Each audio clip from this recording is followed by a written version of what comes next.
If you want to know how well your relationship with someone is, you can tell by how you are welcomed. Last year, in 2022, both US President Joe Biden and China's President Xi Jinping visited Saudi Arabia. But the stark contrast welcome from Saudi Arabia's Crown Prince Mohammed bin Salman tells everything.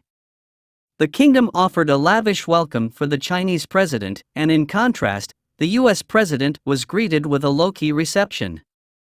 Upon China's president entered Saudi airspace with his Air China Boeing 747, fighter jets from the Royal Saudi Air Force escorted his plane with smokes of green and white to represent the Gulf country's flag. Saudi Arabia rolled out a purple carpet for Xi, followed by another set of jets sprayed red and yellow in the colors of China's national flag. A military flypast took place along with the firing of cannon, and scores of Saudi officials, including the governor of Riyadh Prince Faisal bin Bandar, welcomed the Chinese leader at the tarmac for his 3-day visit. Members of the Saudi Royal Guard on Arabian horses escorted Xi's car to the royal palace in Riyadh, where the country's de facto ruler Crown Prince Mohammed bin Salman gave him a warm welcome with a smile and handshake. The Chinese leader was given a guard of honor before Prince Mohammed led him to meet King Salman.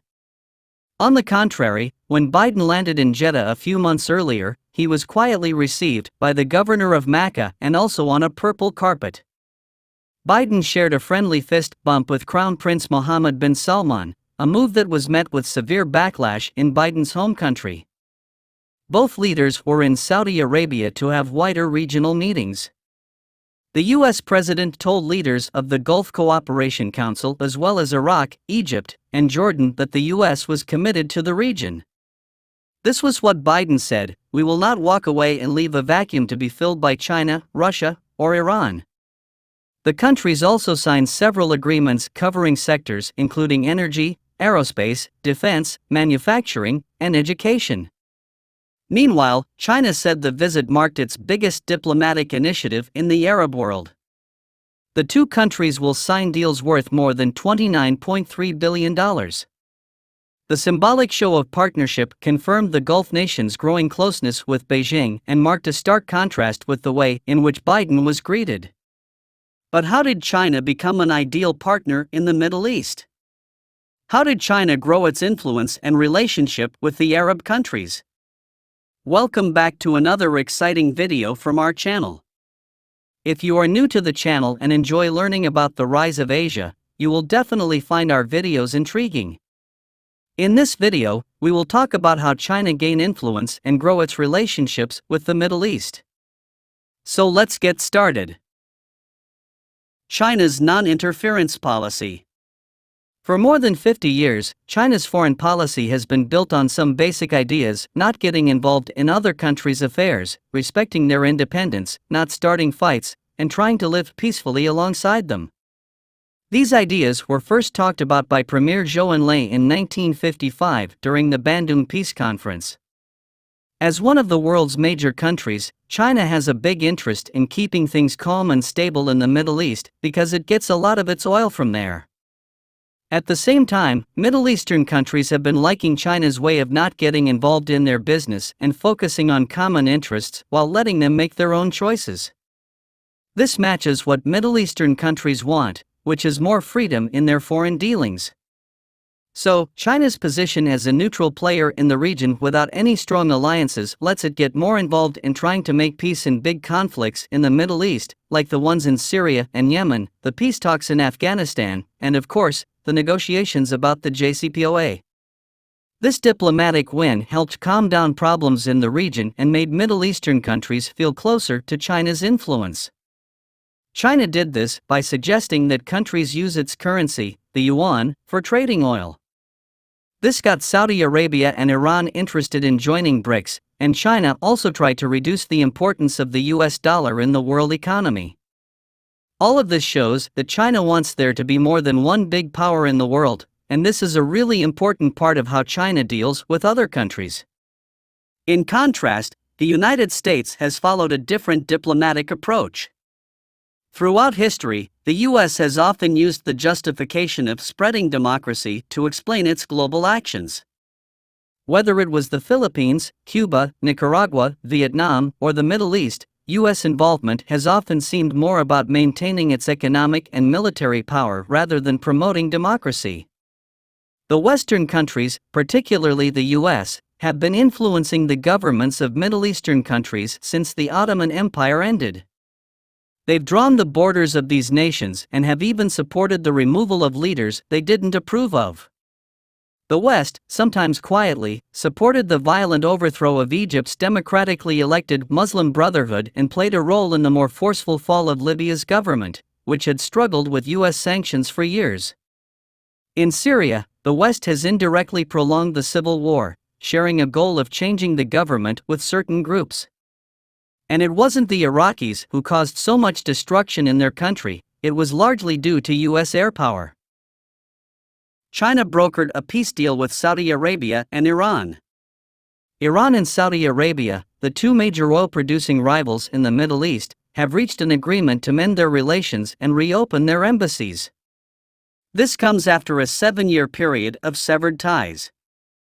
The tension between these two nations escalated significantly in January 2016 when Saudi Arabia executed a prominent Shia scholar.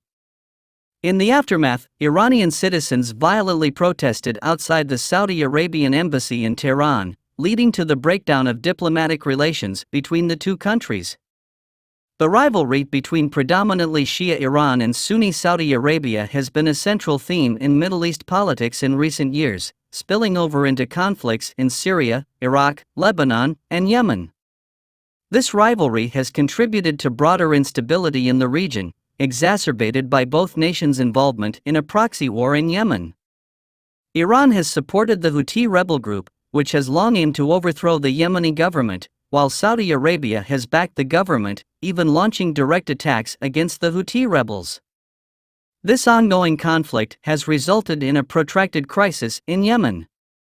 On March 10, Iranian security official Ali Shamkhani and Saudi National Security Advisor Musaid bin Mohammed Al Ibn signed an agreement to restore diplomatic relations after years of hostility. Notably, this reconciliation was facilitated by China, underscoring China's increasing strategic interests in the Middle East. Both nations had come to an agreement to uphold each other's state sovereignty and refrain from meddling in their respective internal matters. Negotiations between Saudi Arabia and Iran aimed at potential reconciliation had been ongoing for quite some time, primarily taking place in Iraq. Therefore, it was unexpected that the final deal was struck in China. This marked China's inaugural venture into Middle East mediation, stepping into a role that had traditionally been held by Washington for the past few decades, one that the United States might not have fulfilled in this particular instance. Soft power and long-term investment from China. China's approach prioritizes soft power over coercion and hard power, aligning with its broader Belt and Road Initiative and expansive global investment strategy aimed at enhancing infrastructure in over 150 nations. China's Middle East policy extends beyond traditional oil and gas trade to encompass substantial, long-term investments in areas like infrastructure, clean energy, and information technology within the region. For instance, China has committed significant investments in Iran across various sectors. In 2021, China and Iran signed a 25-year strategic partnership agreement, which is currently in its early implementation stages. Positive collaborations between China and Middle Eastern nations also extend to addressing critical issues such as climate change, renewable energy, and the solar industry. During a state visit by President Xi to Riyadh, China and Saudi Arabia signed a memorandum of understanding on hydrogen energy. Saudi Arabia stands as China's largest oil supplier, with bilateral trade reaching $87.3 billion in 2021, surpassing the combined figures of the US and the EU. Likewise, trade between Iran and China exceeded $16 billion in the same year, with Tehran relying on China for up to 30% of its foreign trade. Additionally, Saudi Arabia, the UAE, and Egypt have expressed interest in joining the Chinese-led BRICS group. Beijing has taken an active role in the reconstruction efforts of Syria, marking one of the initial countries to engage in this endeavor. The objective is to restore peace and stability in the Arab state, following the signing of a memorandum of understanding last year between the Chinese ambassador and the head of the Syrian National Council. Syria has recently joined China's Belt and Road Initiative, further emphasizing its regional presence. Egypt holds strategic importance in the Belt and Road Initiative, with both countries signing numerous contracts worth $18 billion in 2018. China is actively participating in various infrastructure projects, including the development of Egypt's new administrative capital in Cairo and the Economic Technological Development Area within Egypt's Suez Canal Economic Zone in Ain Sakna. Additionally, in 2021, China invested $10.5 billion in infrastructure and energy projects in Iraq, which ranks as China's third-largest oil supplier, following Saudi Arabia and Russia. In total, China has engaged with 21 Arab nations in its ambitious Belt and Road Initiative, a massive project aimed at reviving the historic Silk Road to facilitate the transportation and sale of its goods to European and African markets.